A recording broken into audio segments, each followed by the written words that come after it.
Ladies and gentlemen, today's going to be a long one, so grab yourself a snack, perhaps a drink, and get comfy, because today we're going to take a look at all 10 of the new playlist weapons inside Destiny 2 Season of Plunder. 2 from Trials, 2 from Iron Banner, 2 from Nightfalls, 3 from the core activities, and finally 1 from their reputation tracks. We'll be going over these weapons in order of best to worst, talking about how to get them, and of course going over their best PvE god rolls so you know what to be on the lookout for when farming them. If you haven't already, subscribe to the channel if you're looking for your one-stop shop for any kind of PvE content for Destiny 2, and let's jump into this. But just before we start, allow me to pay the bills by telling you how you can save on yours with Factor. Factor is a super convenient meal service whose goal is to ensure no more meal prep, no more dishes, and no unhealthy fast food, while being backed by dietitians to ensure that every meal is packed with premium nutritional quality. Factor is perfect for me not only as a content creator and gamer, but also for those that work long nights and don't have time for cooking healthy meals whenever they get home.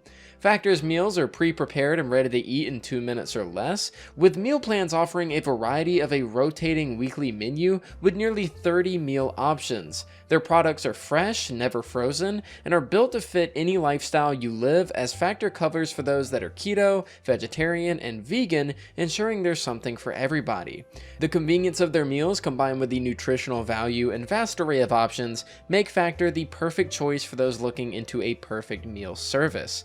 With that said, you guys can support the channel by using my link in the description, or go to go.factor75.com and use code POGDEMON130 to get $130 off across 6 boxes. Thank you so much to Factor for sponsoring the video today, and let's get back to it. As stated before, we're going to be judging these playlist weapons from best to worst, so let's kick things off with what I think is best, the Out of Bounds. This 900 RPM ARC SMG comes from the Crucible playlist and is one of the strongest weapons you can use right now with ARC 3.0. This is mainly due to it dropping with Demolitionist in the first column, allowing you to have an arc grenade at almost all times, as well as an ability-based damage perk known as Golden Tricorn, but Adrenaline Junkie works well here too.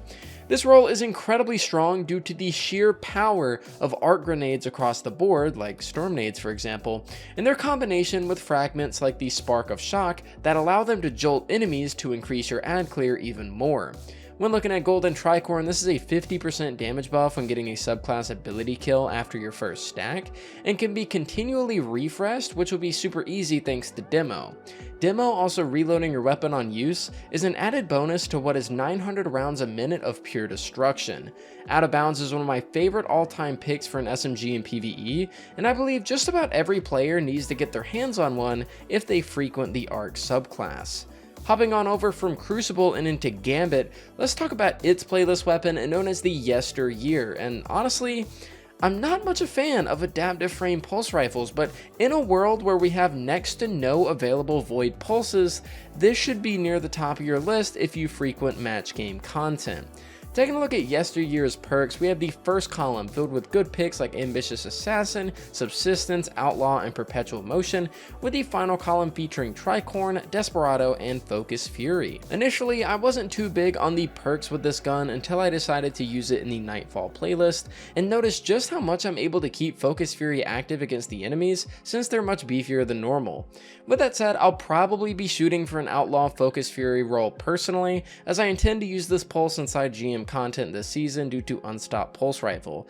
It'll be a great pick to go alongside Void Burn, and with the rest of the Void pulses in the game either being unavailable or underwhelming, Yesteryear is gonna make the perfect addition to any in-game player's arsenal. Seeing as we were just talking about GMs, by the way, let's go ahead and segue on over to a weapon that you'll most likely be farming for when Grandmasters roll around, and that is the Militia's Birthright. For all my homies that missed out on the ignition code in Season of the 𝗵𝗫𝗄, get hyped, but not too hyped. The Militia's Birthright is essentially just diet ignition code, but fairly good nonetheless. For those that don't know what I'm alluding to, I'm talking about the slide shot roll that ignition code could get, which allowed players to slide on the floor and instantly reload their weapon to fire once more, over and over again. Taking a look at the perks for militias here, we have something fairly similar but not quite in the form of slideways, and this is essentially the same as slide shot, but unfortunately there's a 3-second delay between you being able to slide a second time to get that reload off. For me personally, as someone that likes to rock blinding nades with autoloading, I'm probably going to skip that perk entirely and rock quick draw autoloading or 𝗏𝗏𝗋𝗄 autoloading, as I'll be doing nothing but blinding with this weapon, then swapping to a primary to clean up the ads.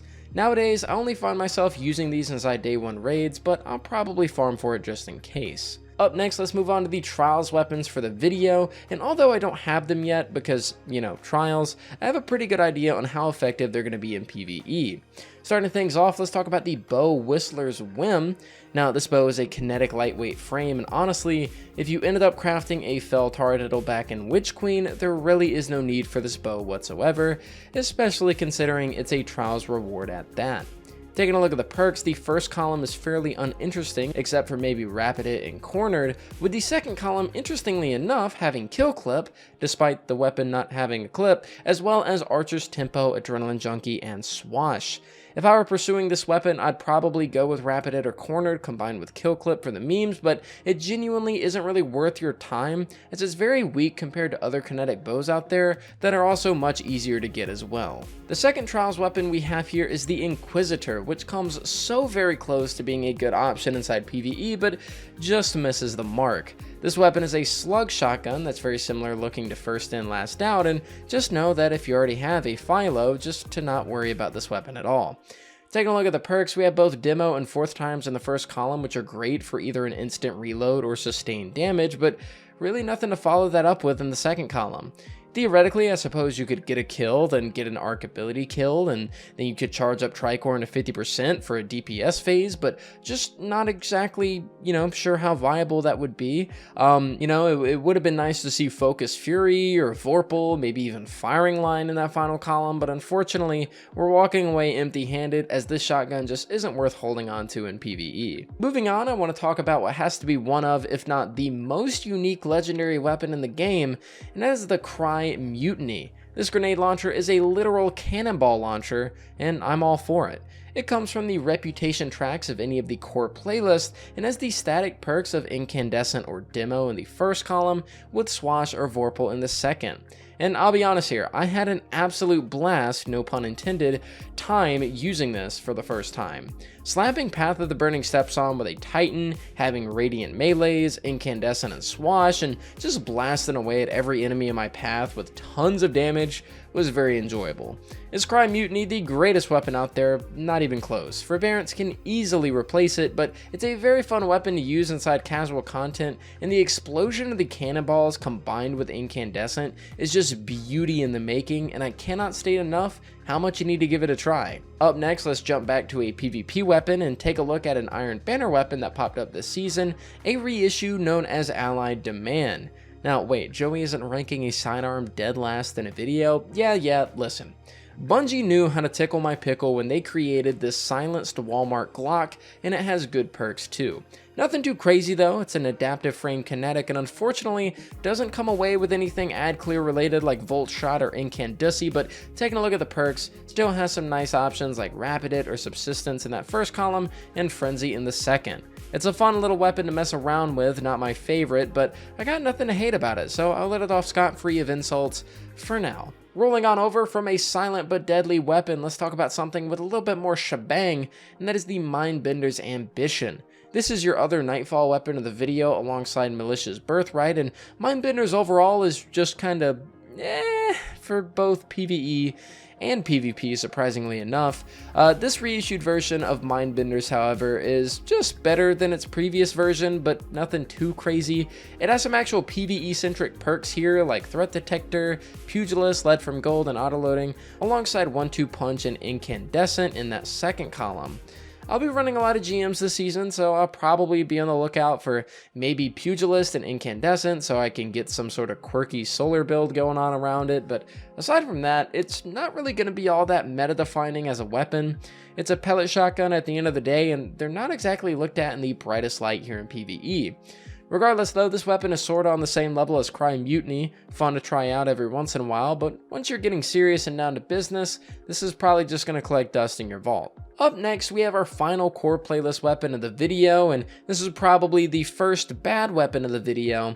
That's the Pure Poetry hand cannon from the Vanguard playlist. 𝗵𝗃, how about pure ass? Because holy shit, this hand cannon is awful. Do you want a hand cannon with abysmal stability, terrible handling, sleep-inducing reload speed, all without a payload perk in sight and 120 rounds per minute? Well, you found your perfect weapon in the 𝗵𝗃. Fatebringer is better, 𝐼𝑠 is better, Judgment is better. Essentially, every kinetic hand cannon that isn't this one would be fantastic. The best kinetic 120 that comes to mind off the top of my head is the True Prophecy, which could roll overflow payload, but even that isn't really as great as the broader kinetic options. Stay away from 𝗵𝗃.